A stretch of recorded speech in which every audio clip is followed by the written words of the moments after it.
Comme vous pouvez voir, Véronique, elle vient d'aller se baigner, elle a les cheveux tout mouillés. Une autre belle journée à bord du Bali 4.6, toujours en traversée de l'océan Atlantique!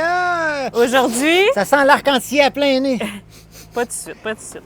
Aujourd'hui, c'est C'est ma plus longue traversée jusqu'à ce jour. On entame la 11e. 11e. Parce que Patrice, c'était 11 quand il a fait le convoyage. Avec le lagoon là, de Nicaragua à Panama. Puis moi, c'était 9, je crois. Ouais. Je sais plus exactement. Je pense que c'est 9 pendant le... Un peu moins que 9, non? Puis Windy aussi, elle a battu son record Je de suis plus longue traversée. Je suis plus certaine c'était combien, mais est-ce que je l'ai battu parce que c'est définitivement mon plus long en mer. Windy aussi. Pour les déjeuners, la façon qu'on fonctionne, c'est chacun pour soi un peu parce que on se réveille tous à des heures différentes, comme on fait des quarts de nuit et tout. Nous, on a plutôt l'habitude de se réveiller vers 9, 10 heures. Parce qu'on fait le quart de nuit de 3 à 6. À 6 heures, on se recouche. Puis, ce matin, on va manger des œufs avec des toasts, de l'avocat. Et pour les dîners soupers, on a des quarts aussi de nourriture. Donc, on est 8. Donc, on a fait 4 équipes de 2. On fait chacun notre tour les repas pour tout le monde. So then I took my turn. Oh, what a thing to have done. And it was all yellow.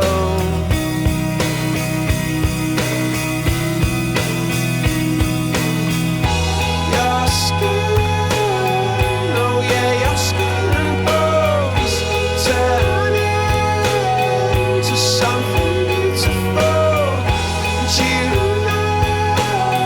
you know I love you so.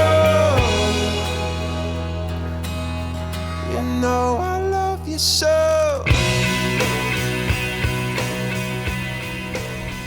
Ouais, ben ça commence à sentir la fin de cette transat, l'Arc-en-Ciel droit devant. Ça aura été une transat magnifique, presque un sans faute. Pas de bris ou presque, une petite pompe ici et là qui fuit, on a réparé.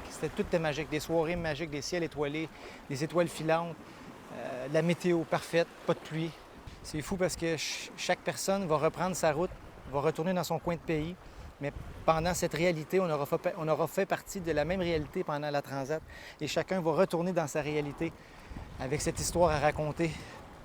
Ça nous aura vraiment soudés en si peu de temps. C'était des étrangers au début, mais ça devient rapidement des amis, une amitié se crée puisqu'on est 24 heures sur 24 ensemble, on se raconte nos vies, on partage tellement de moments intenses que ça amplifie, ça accélère la relation. Si vous avez la chance ou si ça vous intéresse de faire une transat, allez-y, vous allez vous régaler. Évidemment que c'est pas fait pour tout le monde, mais il me semble que tout le monde y trouverait quelque chose, en tout cas, selon moi. Donc, c'est ça qui se passe en direct de l'Atlantique, les amis. Il nous reste presque 3 jours. On arrive à Martinique. 391 000 nautiques qui nous restent. On est toujours en ciseaux. Les voiles font leur travail. Le bateau avance à 4,5 nœuds. On a 7,5 de vent apparent.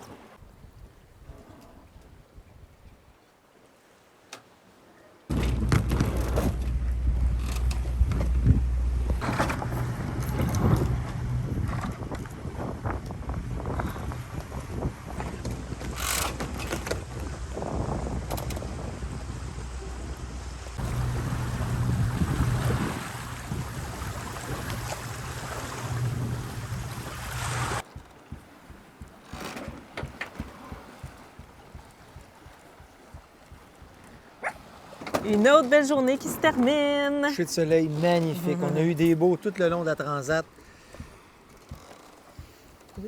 C'est ça. Vas-y, vas-y. C'est coupé court, mais ça. Non, j'ai rien à dire.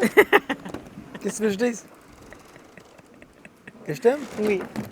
Love you. On s'aime, on a hâte d'arriver. Il reste moins de 400 000 nautiques. 391! Ouais. Donc, ça va aller vite. Oui, Mais ça, c'est bien fait. mais hein, tellement. Une navigation parfaite. Mm.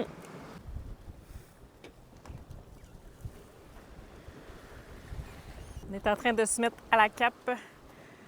Philippe va sauter à l'eau, aller voir les hélices, parce qu'il y a une ligne à pêche qui s'est possiblement pris autour du safran lors d'un empannage involontaire. Empannage, c'est quand les voiles changent de côté. Pendant la manœuvre pour remettre le tout, penser aux lignes à pêche. C'est possible qu'il y ait de la ligne à pêche autour. Un empannage, c'est une manœuvre de voile qu'on fait pour changer de direction en passant d'un côté du vent à l'autre. Concrètement, le vent arrive dans le dos, puis on tourne doucement le bateau pour que le vent passe de l'autre côté. À ce moment-là, les voiles changent de côté. On a mis le catamaran à la cape pour ralentir le plus possible. De cette façon, le bateau avance à peine et reste bien positionné face aux vagues. On a placé le foc à compte, donc il capte le vent à l'envers. Nos deux voiles sont du même côté, à bâbord. La grande voile, elle, pousse le bateau d'un côté, tandis que le foc le retient de l'autre. Philippe ne sera pas attaché au bateau et c'est volontaire. On pourrait penser que c'est plus sécuritaire de s'attacher avec une corde, mais en réalité, ça peut devenir dangereux. Le bateau bouge toujours un peu avec les vagues et une corde pourrait le tirer ou l'empêcher de remonter facilement.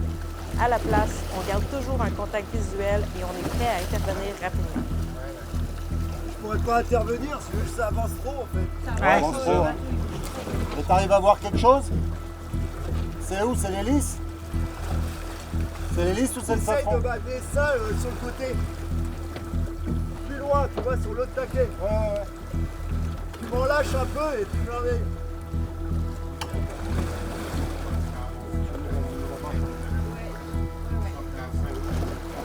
On va le cacher là-bas.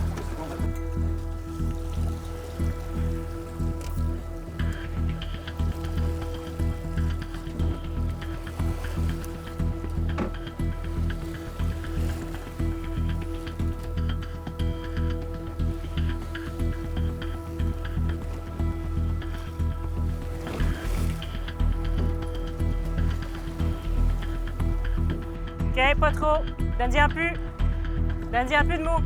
Inspection faite. Maintenant, il doit remonter à bord. L'échelle est de l'autre côté. Donc, il essaie de nager vers l'échelle sans lâcher la corde, mais sans succès. En haut, donne la garde en haut, sans succès. Elle est là. En haut, dans le renfort. Droit tout beau. Il va plutôt se hisser lui-même à bord. Voilà pourquoi il faut garder la forme en Ah voilée. ben attends, il remonte là. C'est bon, il est remonté, chérie.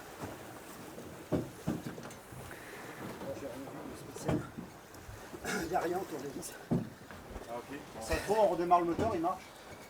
Ça se trouve, ça Ah, s'est barré tout c'est seul. peut-être dedans, mais de toute façon, je peux rien faire. Ah. On voit plus. Et si on redémarre le moteur, on essaye? Non? Bah, de toute façon, je vois même pas un bout de fil. Ah, ça se trouve, ça s'est barré. Hein. Ouais. De toute façon, si c'est derrière, je pourrais même pas mettre les. Je peux rien faire. Donc, on peut pas faire grand chose. Mais, On peut utiliser l'autre moteur en attendant, puis ouais, le mais, plus possible. Puis... A priori, là, c'est pas pratique parce que franchement, ça bouge trop. Quoi. Bah ouais. Mais je voyais bien quand même. On voit bien quand même. On arrive à remonter avec le doute. Hein. Ouais. C'est sportif hein, quand même? Ça, Oui. Sportif, je pense. Juste en tournant là-bas, moi j'aurais pensé qu'il aurait fallu lâcher le foc pour que dans le...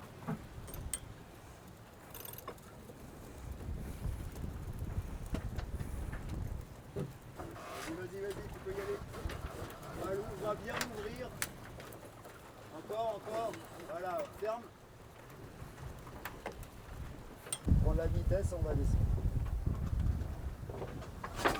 4 nœuds, Je la sois pas parce que. 4.4, Ah non, parce que si on veut mettre plein de sel. ça remonte.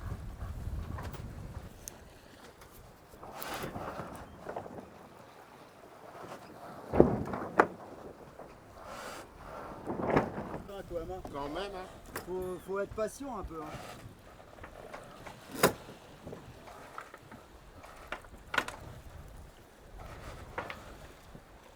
Et après, on sera peut-être obligé de remballer. On va pas renvoyer au côté.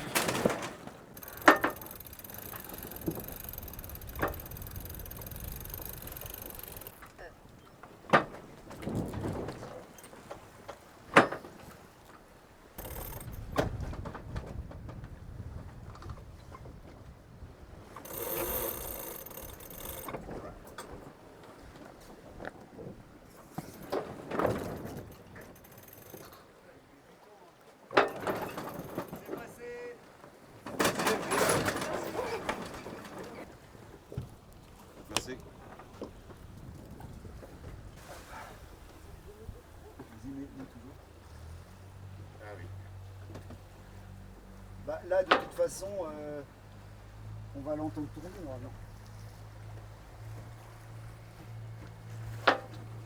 L'hélice, ça tourne, donc c'est une bonne nouvelle. Il n'a pas réussi à enlever le fil ou voir s'il y en avait un. Normalement, quand il y a un fil qui s'enroule autour, il y a toujours quelque chose qui pend. Là, il voyait très bien, puis il ne voyait rien qui pendait. Donc peut-être que quand ils ont retiré la ligne, ils ont réussi à tout enlever. Donc, on se croise les doigts que c'est ça.